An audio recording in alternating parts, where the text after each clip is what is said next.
क्या आप जानते हैं कि इतिहास में एक ऐसा ट्राइब था जिसके नाम को जानबूझकर भुला दिया गया, जो कभी हमारे देश में आया, पर आज हम उनके बारे में कुछ भी नहीं जानते।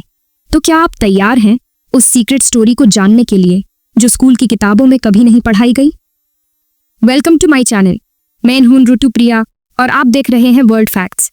यहाँ हम लाते हैं आपके लिए दुनिया की वो कहानियां जिन्हें या तो छुपा दिया गया या फिर वक्त के साथ भुला दिया गया। तो चलिए अब चलते हैं उस कहानी की ओर। जैसे स्कूल में हमने मौर्य वंश के बारे में पढ़ा, गुप्त वंश की बातें की, लेकिन क्या आपने कभी शकस का नाम सुना है? ज्यादा चांसेस हैं कि नहीं सुना होगा, और अगर कहीं नाम सुना भी है तो शायद यूं ही निकल गया होगा, जैसे कोई बैकग्राउंड कैरेक्टर जिसकी स्टोरी कभी प्रॉपरली एक्सप्लेन ही नहीं की गई। अब इंटरेस्टिंग बात सुनो। कुछ हिस्टोरियंस कहते हैं कि ये लोग घुसपैठिए थे, इन्वेडर्स थे, बाहर से आए और भारत की शांति भंग कर दी। लेकिन कुछ दूसरे लोग कहते हैं कि ये भारत के रक्षक बने। इन्होंने ना सिर्फ यहाँ की संस्कृति को अपनाया, बल्कि कई जगहों पर खुद को हिंदुस्तान का हिस्सा बना लिया। कंफ्यूज हो गए ना? असल में आज से करीब 2000 साल पहले सेंट्रल एशिया के घने पहाड़ों और रेगिस्तानों के बीच से एक मिस्टीरियस ट्राइब निकली। एक ऐसा कबीला जो समय के साथ साथ बारबेरियंस कहे जाने लगा, लेकिन जिनकी हकीकत इससे कहीं ज्यादा कॉम्प्लेक्स थी। इनका नाम था शक। अब सोचो, कोई ट्राइब इतनी दूर से चलकर भारत तक पहुंचती है, कई बड़े एम्पायर से टकराती है और फिर किसी कहानी की तरह धीरे धीरे गायब हो जाती है। इतिहास में इनके बारे में जिक्र तो है, लेकिन इतना कम, जैसे जानबूझकर इनकी कहानी को दबा दिया गया हो। क्यों? क्या सिर्फ इसलिए क्योंकि ये आउटसाइडर थे, या फिर इसलिए क्योंकि इनकी कहानी एक ऐसी सच्चाई थी जो किसी को फेस नहीं करनी थी? शकस ने भारत में क्या किया, कैसे किया, और वो कौन सी वजहें थी जिनकी वजह से इनका नाम याद रखने लायक नहीं समझा गया? यही है वो सच जो अब हम अनकवर करने जा रहे हैं।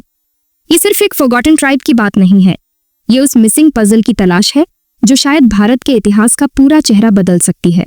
भाषा में, अपने रीति रिवाजों में, लेकिन हम जानते तक नहीं कि ये सब शुरू कहाँ से हुआ था, क्योंकि हमें कभी बताया ही नहीं गया कि जो चीजें हमें अपनी लगती हैं उनके पीछे कोई और कहानी भी हो सकती है। अब सोचो, आज के मॉडर्न डीएनए टेस्ट और सेंचुरीज पुराने हिस्टोरिकल टेक्स्ट, जब इन दोनों को साथ रखकर डिकोड किया गया तो जो बातें सामने आईं वो किसी थ्रिलर से कम नहीं थी। इन शकस का असर सिर्फ एंशिएंट इंडिया तक सीमित नहीं रहा, उनका इन्फ्लुएंस आज भी हमारे ब्लड में, हमारी कल्चर में, हमारी थिंकिंग में सबटली बसा हुआ है। और यही तो सबसे बड़ा शौक है। हम उन्हें भूल चुके हैं, लेकिन वो हमें छोड़कर नहीं गए। तो अब सवाल उठता है, क्या आप रेडी हैं? क्योंकि अब जो बातें सामने आएंगी वो किसी स्कूल की हिस्ट्री बुक में नहीं मिलेंगी। ये वो सच्चाइयां हैं जो डस्टी आर्काइव्स और जेनेटिक कोड्स के पीछे छुपी थीं। अब वक्त है उन रहस्यों को जानने का जो हमारे सामने होते हुए भी इनविजिबल रहे।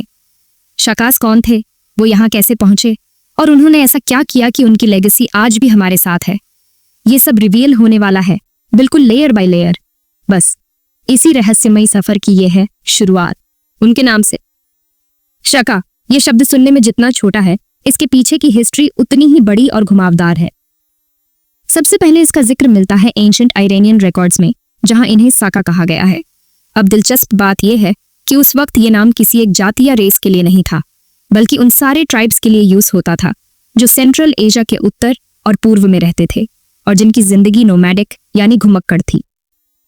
संस्कृत टेक्स्ट में भी इनका जिक्र शका के नाम से होता है, और ये उन्हें MLH या बाहर से आए हुए लोग कहा जाता था, मतलब जो हमारी सभ्यता के दायरे से बाहर थे। और वहीं दूसरी तरफ ग्रीक हिस्टोरियंस भी इनका जिक्र करते हैं, लेकिन अपने अंदाज में। उनके लिए ये लोग थे एक वाइल्ड और वॉरियर ट्राइब जिनकी पहचान थी तेज घोड़े, लंबी यात्राएं और बिना किसी स्थायी ठिकाने की जिंदगी। अब सोचो, इतने अलग अलग सोर्सेज, इतने अलग नाम, लेकिन सब एक ही ट्राइब की ओर इशारा कर रहे थे। एक ऐसा समूह जो सिर्फ एक रेस नहीं बल्कि एक मूवमेंट था। इनका कोई फिक्स्ड एड्रेस नहीं था। ये लोग रहते थे खुली जमीनों पर, बड़े बड़े मैदानों में। जहां नजर जाती थी वहीं इनका घर बन जाता था। नोमैडिक लाइफ इनके लिए बस एक लाइफस्टाइल नहीं, सर्वाइवल स्ट्रैटेजी थी। घोड़े इनकी जिंदगी के सेंटर में थे। जैसे आज हमारे पास बाइक या कार होती है, वैसे इनके पास तेज और ट्रेन्ड हॉर्सेस होते थे जो न सिर्फ सफर के काम आते थे बल्कि लड़ाई में भी सबसे बड़ी ताकत थे। शकस के बच्चे बचपन से ही घुड़सवारी सीखते थे।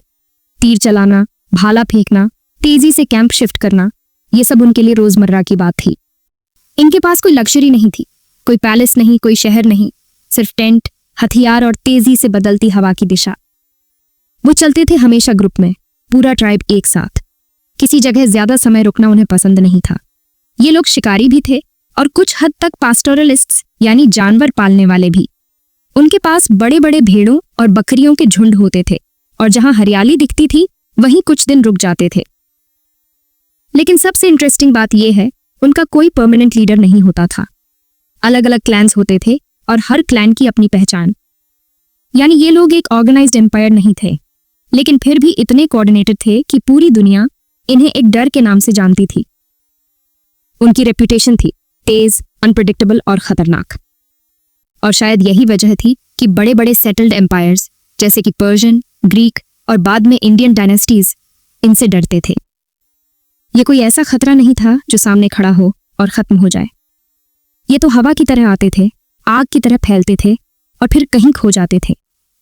तो जब हम कहते हैं कि शकास एक ट्राइब थे, तो असल में हम बात कर रहे हैं एक ऐसे मोबाइल सिविलाइजेशन की जिसकी अपनी लैंग्वेज थी, अपने नियम थे और अपना वे ऑफ लाइफ जो किसी भी मॉडर्न किंगडम से कम नहीं था। अगर ये वीडियो सुनकर आपको लगा कि हिस्ट्री में जो हमें बताया गया है वो पूरी कहानी नहीं थी, तो यकीन मानिए अगली कड़ी और भी ज्यादा चौंकाने वाली होने वाली है।